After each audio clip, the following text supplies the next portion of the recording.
अस्सलाम वालेकुम, मैं हूं दिन इम्तियाज़ और आप देख रहे हैं तख्ती ऑनलाइन।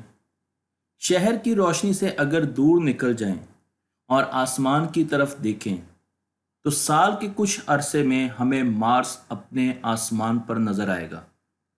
आज इंसान मार्स पर जाने के लिए भरपूर तैयारी कर रहा है, लेकिन मार्स पर जाने के लिए हमें कुछ मुश्किलात का सामना भी है। हम ये जानते हैं कि मार्स की ज़मीन हमारी ज़मीन से मिलती जुलती है। वहाँ पहाड़ हैं, वेदर है, मौसम है, और दोनों पोल्स पर आपको आइस बर्फ भी नजर आएगी। अगर हम मार्स के मौसम की बात कर लें तो आप देख सकते हैं कि मार्स के दिन और रात दोनों बहुत ज़्यादा ठंडी होती हैं। मार्स पर ज़्यादा से ज़्यादा टेम्परेचर -27 सेंटीग्रेड होता है, जबकि कम से कम -84 सेंटीग्रेड होता है। मार्स का एक दिन 24 घंटे और 40 मिनट्स के बराबर होता है। यहाँ पर मैं आपको ये भी बता दूं कि मार्स का एक साल 687 दिनों पर मुश्तमिल होता है। मार्स सूरज से तो मार्स हमारी ज़मीन से आधे साइज का तकरीबन है और इसकी टिल्ट 25 डिग्री पर है, जबकि हमारी ज़मीन 23 डिग्री पर तिरछी मूव करती है, रोटेट करती है। मैं आपको यह भी बता दूं कि मार्स पर अगर हम जाएं और फ़र्ज़ कीजिए कि हमारा वज़न ज़मीन पर 100 पाउंड है, तो मार्स पर यह वज़न सिर्फ 38 पाउंड्स रह जाएगा। मार्स पर जाने से पहले उसकी आबो हवा के बारे में भी हमें पता होना चाहिए। ये बात बहुत अहमियत की हामिल है कि मार्स की एटमॉस्फेयर ज़मीन की एटमॉस्फेयर का सिर्फ 1% है। अगर आप मार्स की आबो हवा को देखें तो हमें पता है कि ज़मीन पर 78% नाइट्रोजन है, जबकि 20.9% ऑक्सीजन है। लेकिन मार्स में सबसे ज़्यादा कार्बन डाइऑक्साइड पाई जाती है। 96% आबो हवा जो मार्स की है वो कार्बन डाइऑक्साइड से मिलकर बनती है। नाइट्रोजन 1.9% है और आर्गॉन गैस भी 1.9% है। मार्स पर जाने के लिए इंसान को अमूमन 6 से 8 महीने दरकार हैं। हम मार्स पर बहुत से रोवर्स और रोबोट्स भेज चुके हैं। शुरू में इंसान की तगदो पानी की तलाश थी। मार्स पर हमने स्पिरिट और अपॉर्चुनिटी रोवर्स भेजे। ये छोटे छोटे रोबोट्स हैं जो सूरज से अपनी तवानाई लेते हैं, आपको सोलर पैनल्स नज़र आ रहे हैं, और मार्स को डिस्कवर करते हैं, तस्वीरें खींचते हैं, वो तस्वीरें हम तक आती हैं।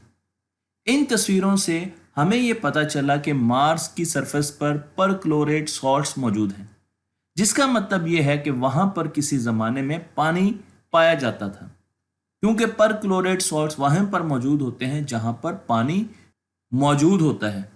जब हमें पानी के बारे में पता चल गया, क्योंकि यहाँ पर मैं आपको एक ऐसा ऑर्बिटर दिखा रहा हूँ जो कि मार्स के गिर्द घूम रहा है, चक्कर लगा रहा है, लेकिन साथ साथ वो अपने रेडार और कैमरा सेंसर से मार्स की तस्वीरें भी खींच रहा है, पानी की तलाश भी कर रहा है। और इस ऑर्बिटर ने हमें मार्स पर पानी के बारे में, पानी की मौजूदगी के बारे में हतमी डेटा दिया है। हम ये जानते हैं कि मार्स का पानी अंडरग्राउंड है। मैं आपको यहाँ पर एक मैप दिखा रहा हूँ और इस मैप से आपको नजर आएगा कि मार्स का पानी पोल, दोनों पोल्स की तरफ बढ़ता जा रहा है। आप देखिए यहाँ पर पर्पल कलर है, इसका मतलब पानी यहाँ पर ज़्यादा है। और इसी तरीके से नीचे देखें तो यहाँ पर भी पानी ज़्यादा है। जैसे जैसे हम बीच की तरफ आएंगे, इक्वेटर की तरफ आएंगे, तो पानी कम होता जाएगा। लेकिन मार्स पर अंडरग्राउंड पानी मौजूद है और इसका अंदाज़ा हमें फिनिक्स लैंडर के लैंड करने से हुआ। जब फिनिक्स लैंडर लैंड हुआ तो जिस जगह पर उसने लैंडिंग की वहां पर हमें बर्फ के निशानात मिले। शुरू में हम समझे कि यहां पर बर्फ नीचे छुपी हुई है, लेकिन बाद में हमें पता चला कि वो ड्राई CO2 थी। लेकिन उसके साथ साथ हमें पानी के निशान भी नजर आए। आप देखिए यहाँ पर हल्के हल्के आपको गीलापन नजर आ रहा है, मट्टी गीली हुई नजर आ रही है, पानी के निशान नजर आए, और इससे हमें यह पता चला कि यहाँ पर पानी मौजूद है। जब इंसान को पानी के बारे में पता चला तो अगला सवाल ये था कि क्या वहां पर जिंदगी भी मौजूद है, क्योंकि मार्स का पानी पीने के काबिल है, आज हम ये जानते हैं, और वहां पर बहुत से नमकियात भी हैं। तो पानी भी मौजूद है और मिनरल्स भी मौजूद हैं। तो क्या वहां पर कभी जिंदगी रही है? इसलिए इंसान मार्स पर छोटे पैमाने पर सेलुलर लेवल पर जिंदगी की तलाश कर रहा है। और इसके लिए हमने भेजा एक और रोबोट जिसे क्यूरोसिटी कहते हैं, इसे मार्स साइंस लैब भी कहते हैं। इस पर 17 कैमरे लगे हुए हैं और इसके अलावा बहुत से दूसरे सेंसर्स भी मौजूद हैं। ये अपनी एनर्जी सूरज से नहीं लेता, बल्कि इसमें प्लूटोनियम की बैटरीज मौजूद होती हैं जो कि इसको पावर अप करती हैं। बहुत से मुल्क मार्स पर 40 मिशंस भेज चुके हैं, लेकिन इनमें से आधे से ज्यादा मिशंस नाकाम हो चुके हैं, जो कि आपको रेड लाइन से नजर आ रहे हैं। इन मिशंस में 4 किस्म के मुख्तलिफ मिशन शामिल थे। पहला मिशन ये था कि हम मार्स पर एक ऐसा रोबोट भेज सके जो मार्स पर मूव करे और हमें डेटा भेजे। दूसरा मिशन था मार्स पर किसी चीज को सिर्फ लैंड करवाया जाए। तीसरा मिशन था मार्स के गिर्द ऑर्बिटर्स भेजे जाएं, जो कि मार्स के गिर्द सैटेलाइट की तरह चक्कर लगाएं और हमें डेटा भेजें। और चौथा मिशन अमूमन यह होता था कि जब हमने किसी दूर के प्लेनेट पे जाना होता तो मिशन मार्स से ग्रेविटी किक ले सके, अपनी स्पीड को तेज कर सके, जिस पर एक और वीडियो दरकार है। नासा ने सबसे पहले जो रॉकेट मार्स पर भेजा वो आज तक के बनाए गए जितने भी रॉकेट्स हैं उनमें सबसे बड़ा था। इसे स्पेस लॉन्च सिस्टम कहा जाता है और ये मार्स पर 1 मीट्रिक टन वजन लेके गया। आप इस रॉकेट को देख सकते हैं, जब ये यहाँ से फ्लाई करता है तो इसके साथ सॉलिड बूस्टर इंजन्स मौजूद होते हैं जो कि इसको स्पेस की तरफ लेके जाते हैं। और फिर हमारे पास पेलोड ख़त्म होता है, सॉलिड बूस्टर फ्यूल इंजन्स ख़त्म होते हैं और हमारे पास मेन इंजन रह जाता है जो कि इसकी डायरेक्शन मार्स की तरफ कर देता है। और फिर मेन इंजन भी इससे अलग हो जाता है और हमारे पास सिर्फ स्पेस क्राफ्ट रह जाता है जो कि मार्स की तरफ रवां दवां होता है। जब भी हमने किसी भी स्पेस क्राफ्ट को मार्स पर भेजना होता है तो उसके लिए ख़ास वक्त का इंतज़ार किया जाता है, क्योंकि 2 सालों के बाद, हर 2 सालों के बाद एक टाइम ऐसा आता है जब मार्स हमारी ज़मीन के बिल्कुल पास होता है, आप देख सकते हैं। और इस वक्त हम उस स्पेस क्राफ्ट को लॉन्च करते हैं। मार्स का हमसे फासला 300 मिलियन माइल्स का है और 8 महीने में लगते हैं वहाँ तक पहुँचने में। तो जब हम रॉकेट को यहाँ से फायर करते हैं तो मार्स आहिस्ता आहिस्ता मूव करते करते यहाँ तक पहुँच जाता है और रॉकेट अपनी ट्रेजेक्ट्री चेंज करता करता करता मार्स पर लैंड कर जाता है। मार्स पर जब हमने लैंड करना है तो हमें बहुत सी मुश्किलात का सामना होता है। सबसे पहली मुश्किल ये है कि 13,000 मील फी घंटा की रफ्तार से जो स्पेस क्राफ्ट मार्स की तरफ मूव कर रहा है उसे हमने फौरन 0 मील फी घंटा की रफ्तार पर लेके आना है। और मार्स की एटमॉस्फेयर सिर्फ 1% है ज़मीन के एटमॉस्फेयर का।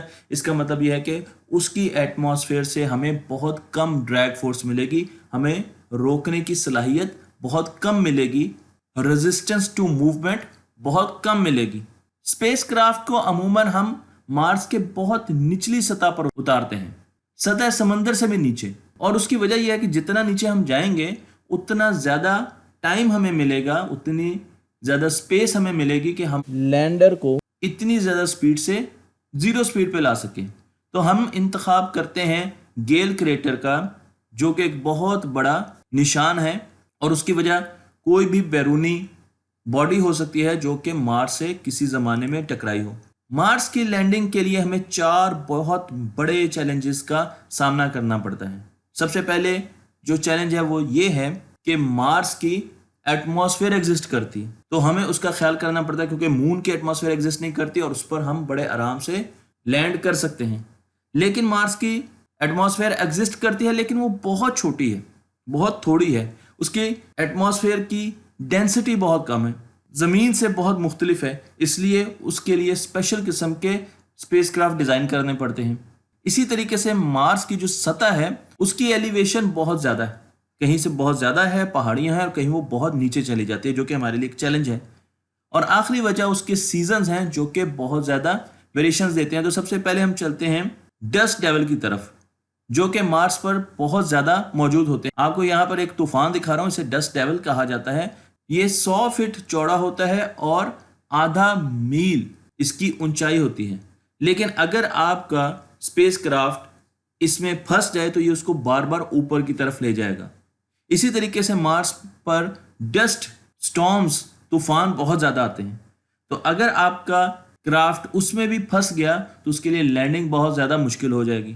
हम हमेशा लो लैंडिंग स्पॉट्स को चूज करते हैं। यहाँ पर मैं पूरा आपको एक मैप दिखा रहा हूँ, तो आप देख सकते हैं कि जो ब्लैक कलर है ये हाई लैंडिंग स्पॉट्स हैं। यहाँ पर पहाड़ियाँ होंगी, ये 2.5 किलोमीटर ऊंचे हैं सतह समंदर से। लेकिन हमने ऐसी जगह को सिलेक्ट करना है जो कि नीचे हो, ताकि हमें ज़्यादा टाइम मिल सके वहां तक पहुंचने के लिए, हमारे स्पेस क्राफ्ट पर ज़्यादा ड्रैग फोर्स लग सके। जब भी हम मार्स के लिए एक ऐसा स्पेस क्राफ्ट बना रहे होते हैं जिसने मार्स के एनवायरनमेंट में एंट्री करनी है, फिर उसने डिसेंट भी करना है, नीचे उतरना है, और फिर उसने लैंडिंग करनी है, तो इस पूरे सिस्टम को, पूरे पैकेज को हम EDL, entry descent landing system कहते हैं। और इसको बनाने के लिए मुख्तलिफ चीजों को आपस में जोड़ा जाता है, हजारों लाखों सिमुलेशंस की जाती हैं, और उन सिमुलेशन के रिजल्ट की बेसिस पर हम इस पूरे डिजाइन को फाइनल करते हैं। तो इसमें आपके पास जो स्पेस क्राफ्ट है उसका स्ट्रक्चर आ जाता है, उसकी एरोडायनेमिक्स आ जाती है, फिर उसने नेविगेशन कैसे करनी है, एक टीम ये डिजाइन कर रही होती है, एक टीम ये डिजाइन कर रही होती है कि मार्स का एटमॉस्फेयर कैसे है, उसको कैसे हैंडल करना है, उसके मॉडल्स बना रही होती है। फिर हमारे पास एक और टीम है जो कि उसका डिजिटल एलिवेशन मैप बना रही होती है कि वहां पे पहाड़ियां कितनी ऊंची हैं, किस जगह पर हमने लैंडिंग करनी है, वो जमीन से वो कितनी नीचे है, उसके इर्द गिर्द की जमीन कैसी है। फिर हम इंजन के मुख्तलिफ पैरामीटर और मुख्तलिफ डिजाइन बना रहे होते हैं, हम फ्लाइट सॉफ्टवेयर बना रहे होते हैं। तो बहुत से मुख्तलिफ टीमें मुख्तलिफ सब पैकेजेस पर काम कर रही होती हैं, और उनको फिर जोड़ के, पैराशूट भी एक टीम बना रही होती है, उनको जोड़ के हम ईडीएल सिस्टम बनाते हैं जिसकी बाद में सिमुलेशंस की जाती हैं। तो मैं आपको यहाँ पर मार्स की एक्सप्लोरेशन फैमिली दिखा रहा हूँ। तो आप देख सकते हैं कि यहाँ पर रोबोट्स हैं, वाइकिंग है, इसी तरीके से हमारे पास क्यूरोसिटी है, हमारे पास फिनिक्स है, स्पिरिट है। ये वो रोबोट्स हैं जो मार्स पर उतारे गए और मार्स को एक्सप्लोर कर रहे हैं। लेकिन उसके साथ हमारे पास लैंडर्स के अलावा ऑर्बिटर्स भी हैं। आप देखें ये सारे ऑर्बिटर्स हैं जो कि मार्स के गिर्द चक्कर लगा रहे हैं और उसका डेटा हम तक पहुंचा रहे हैं। तो हमने इस वक्त एक रोबोट को उतारना है, और वो भी गेल क्रेटर में। तो जो कंप्यूटर ने तरक्की की, हमारी प्रिसीजन बहुत ज़बरदस्त होती गई, और ये सर्कल जिसके अंदर हमने इस रोवर को उतारना है ये छोटा होता गया।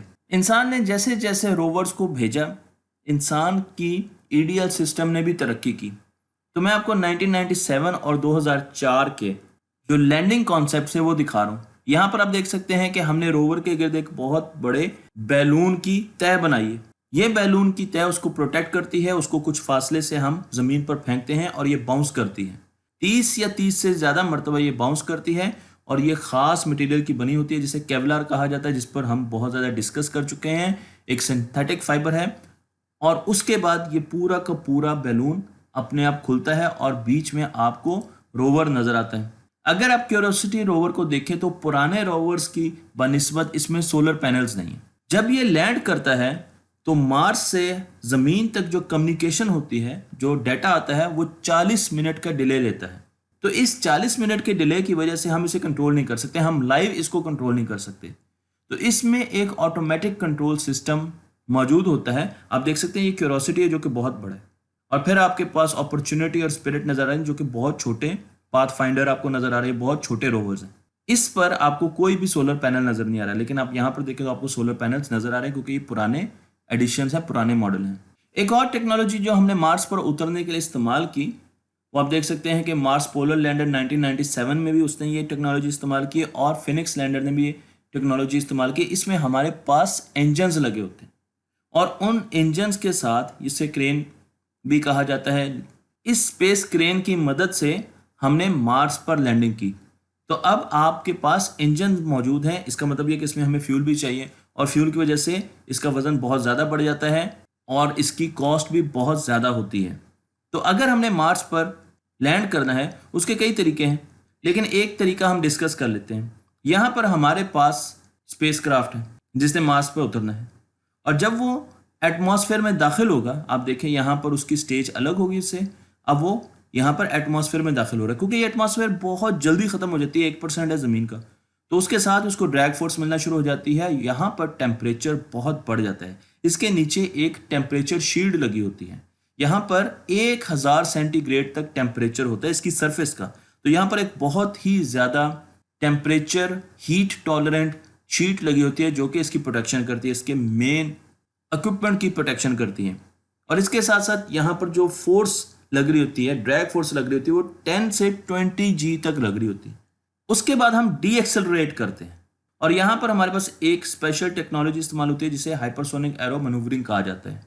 और फिर हमारे पास एक पैराशूट खुलता है और वो पैराशूट के खुलते ही कुछ देर बाद जो हीट प्रोटेक्शन प्लेट है वो निकल जाती है, यहाँ से अलग हो जाती है। अब ये पैराशूट आहिस्ता आहिस्ता इसे नीचे की तरफ लाता है। एक खास हद पर पहुंचकर ये जो हमारे पास रोवर आ रहा है, ये स्पेसक्राफ्ट मार्स के गिर्द घूमती हुई सैटेलाइट्स के साथ भी कम्युनिकेट कर रहा है और उनके रेडार सिस्टम से और इसके अपने रेडार सिस्टम से इसे अंदाजा हो जाता है कि कितना ऊंचा है।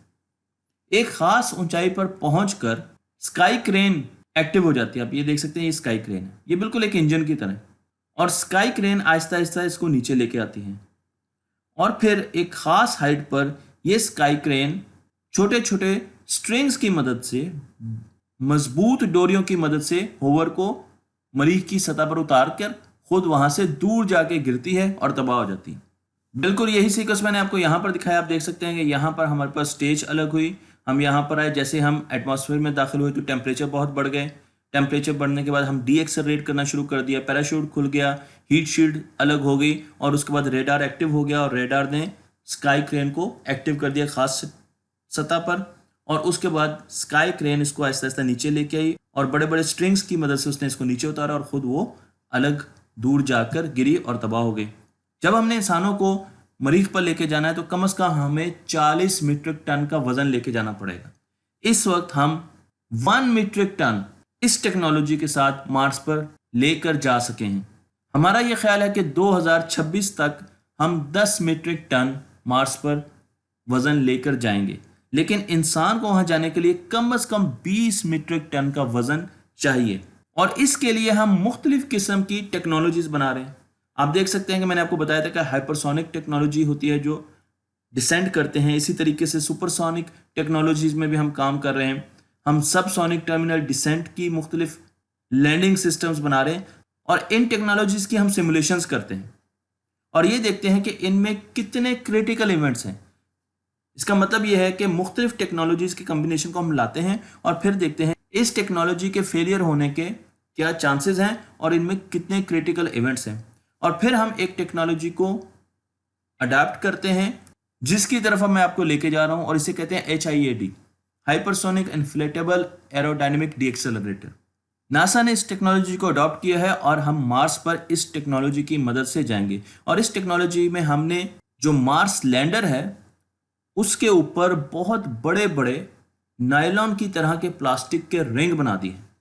ये स्पेशल मटेरियल से बनते हैं, इसे केवलार कहा जाता है और ये उस वक्त जब उसकी एटमॉस्फेयर में दाखिल होने वाला होता है उस वक्त इन्फ्लेट करता है, इनमें हवा भरी जाती है। ये बड़े बड़े रिंग बनाने का मकसद ये है कि हम ज़्यादा से ज़्यादा वज़न मार्स पर लेके जाना चाहते हैं।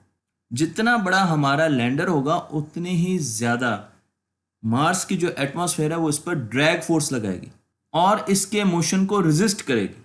पे लोड को इसके अंदर रखा जाता है, तो पे लोड भी हमारा सिक्योर हो गया, हमें बैलून्स की ज़रूरत भी नहीं है बड़े बड़े, और उसके साथ साथ इस लैंडर को मार्स की एटमॉस्फेयर से भी ड्रैग फोर्स मिलेगी जो कि बहुत ज़्यादा होगी और ये आराम से रेस्ट पे आ जाएगा।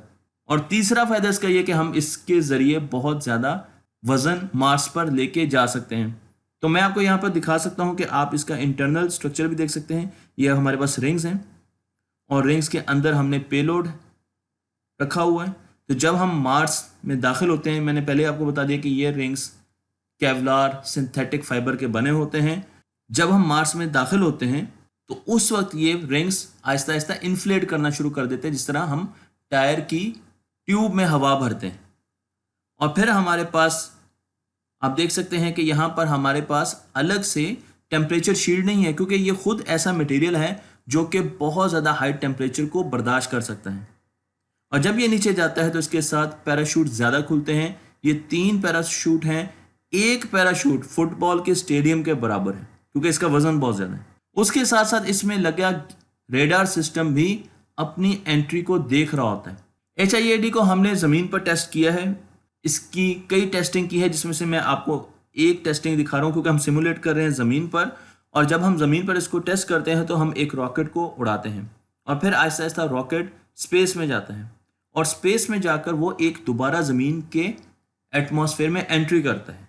और जब वो स्पेस में और जब फिर वो स्पेस से एंट्री करता है तो आप देख सकते हैं कि हमारी सैटेलाइट उससे कम्युनिकेट कर रही हो। तो ये बिल्कुल ऐसे ही है जैसे कि ऑर्बिटर मार्स के गिर्द घूम रहे हैं और यहाँ पर इन्फ्लेट होता है। आप देखेंगे यहाँ पर आपके पास रिंग्स बाहर आ गए, यहाँ पर ये इन्फ्लेट होना शुरू हुआ और यहाँ पर पूरा इन्फ्लेट हो गया और फिर अर्थ के एटमॉस्फेयर के अंदर आता है। मार्स में जो इस पर ड्रैग फोर्स लगती है वो 10G है, लेकिन ज़मीन पर 20G से भी ज़्यादा फोर्स इस पर लग रही होती है और फिर आहिस्ता आहिस्ता ये नीचे आता है और समंदर में गिर जाता है। तो इस तरीके से हम पूरा इसको सिमुलेट करते हैं। हम इसकी काफ़ी सिमुलेशंस कर चुके हैं, इस पूरे सिस्टम को हम टेस्ट कर चुके हैं और इसमें फर्दर इम्प्रूवमेंट्स भी करते जा रहे हैं। इसके साथ साथ एक और टेक्नोलॉजी पर भी बहुत ज़्यादा वर्किंग की जाती है जिसमें हम प्रोपल्शन इंजन लगाते हैं लैंडर के साथ। तो आप देख सकते हैं कि यहाँ पर लैंडर, यहाँ पर आप देखें ये हमारे लैंडर की एंट्री है। यहाँ पर बहुत ज़्यादा टेम्परेचर हुआ, यहाँ पर हाइपरसोनिक एरो मैनूवरिंग हो रही है और वो अपना रास्ता फाइंड कर रहा है। फिर हमारे पास यहाँ पर सुपरसोनिक रेट्रो प्रोपल्शन फेस आया जिसमें आप देखें तो हमारे पास यहाँ पर इंजन्स ऑन हो गए हैं। ये आप देख रहे हैं कि ये इंजन ऑन हो गए और इसके साथ कंटिन्यूसली ये ऑर्बिटर के साथ भी कम्युनिकेट कर रहा है और ख़ुद भी डिटरमिन कर रहा है कि नीचे कितना फासला रह गया और फिर आहिस्ता आहिस्ता ये इंजन इसको नीचे ले आता है। ये बिल्कुल ऐसा ही मॉडल है जैसा मॉडल हमें स्पेस एक्स ने दिया।